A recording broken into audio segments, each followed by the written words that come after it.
अब ये सारणी देखो मिनटों में कैसे बनती है मैं बताता हूँ आपको। देखो यहाँ कितने जीरो, तो आपको जीरो से गिनती शुरू करनी है। जीरो गिनती कहां से शुरू करनी है? जीरो से गिनती शुरू करनी है। जीरो, एक, दो, तीन, चार। अब लास्ट में क्या है? चार। तो सभी में चार का भाग देना है। इस प्रकार से सभी में चार का भाग दे दो और जो जो कट रहा हो उसको काट दो। क्या क्या कट रहा है? अगर कुछ कट रहा है तो कुछ काट दो। देखो जीरो में चार का भाग देंगे तो क्या आएगा? जीरो ही आएगा। एक बटा चार है, एक बटा चार ही रहेगा, ये कट जाएगा। दो एकम दो, दो दूनी चार, एक बटा दो हो जाएगा। तीन बटा चार नहीं कटेगा, चार से चार एक बार कट जाएगा।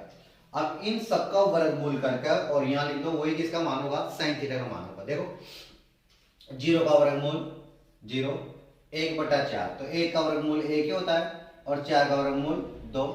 एक बटा दो, तो एक का वर्गमूल एक, दो का वर्गमूल अंडर रूट दो। तीन बटा चार, तीन का वर्गमूल अंडर रूट तीन, चार का वर्गमूल दो।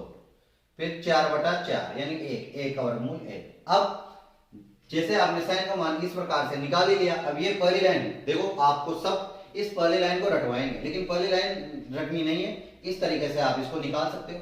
फिर इसके बाद में मान निकालें कोस का, तो कुछ भी नहीं करना है, यहां से उठा उठा के यहां रखते जाओ। जैसे यहाँ एक है, इधर यहां से उल्टा चलेंगे और इधर सीधा चलेंगे, तो यहां से आ जाएगा एक, यहां से आ जाएगा अंडर रूट तीन बटा दो, यहां से एक बटा अंडर रूट दो, यहां से एक बटा दो और यहाँ पे 6। ये साइन और कॉस का मान कंप्लीट हो गया। अब देखो थोड़ी सी दिमाग लगाएं अपन, लाल बटा कक्का।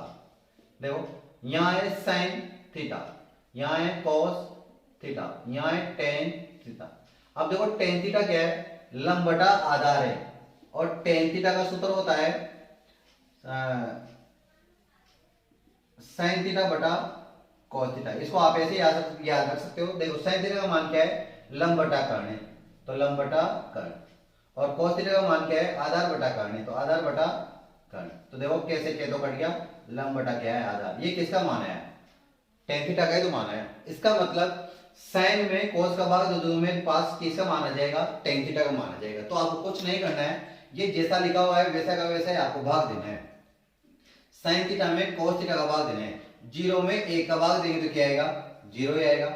नीचे देखो एक बटा दो अंडर रूट तीन बटा दो, दो से दो कट जाएगा, ऊपर बचा एक, नीचे बचा अंडर रूट तीन।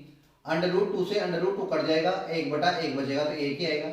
यहाँ रूट टू से दो से दो कट जाएगा तो यहाँ बचेगा रूट तीन और बटे में एक आएगा तो एक लिखने की जरूरत नहीं। और एक बटा जीरो हो जाएगा अनंत। देखो आपको ध्यान रखना है, एक में जीरो का भाग देते हैं तो अनंत बाहर जाता है, अपरिभाषित बोलते हैं इसको तो वैसे। और जीरो में किसी भी संख्या का भाग देते हो तो हमेशा क्या आता है? जीरो आता है। ये दो बातें हमेशा याद रखना। अब देखो टेन का मान आ गया, भाग देके अब वापस वही काम करना है, यहां से यहां तो अनंत तो आ जाएगा, यहां पर अंडर रूट तीन आ जाएगा, यहां पर एक का एक ही आएगा, एक बटा अंडर रूट तीन यहां आ जाएगा और ये आ जाएगा जीरो। अब इसके बाद में मान निकालना है सेक थीटा का। देखो सेक थीटा ए रहा,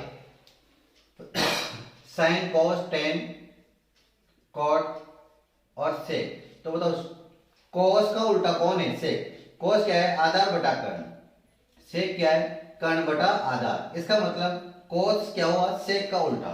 तो बताओ कॉस क्या है? ये, और इसका अगर उल्टा कर दो, इसको पलट दूं, इसको क्या कर दो? पलट दो तो क्या आ जाएगा?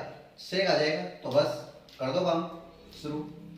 एक को पलटने पर क्या आएगा? एक ही आएगा। इसको पलटने पर क्या आएगा? दो ऊपर चल जाएगा, रूट तीन चल जाएगा, दो अंडर रूट तीन। इसका पलटने पर क्या होगा? अंडर रूट टू ऊपर चल जाएगा, एक नीचे आएगा तो अंडर रूट दो ही आ जाएगा, क्योंकि एक का भाग देने के दो ही आएगा। दो ऊपर चल जाएगा और एक नीचे आएगा तो फिर दो ही आ जाएगा। और जीरो को पलटेंगे, मतलब जीरो बटा एक लिख सकते हैं इसको, तो एक बटा जीरो लिखेंगे तो ये क्या हो जाएगा? अनंत हो जाएगा।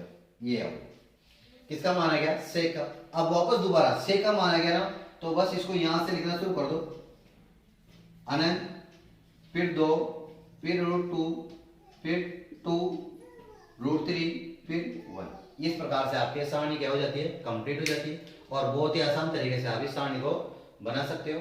अगर समझ में आ गई वैसे तो, अगर समझ में नहीं आई तो एक बार इसको और देख लेना आप, जिसमें कंप्लीट हो जाएगा। अब देखो ये तो होगी सारणी। अब सारणी के बाद भी थोड़ा सा और आगे बढ़ते हैं अपन। सारणी याद हो जानी चाहिए, कम से कम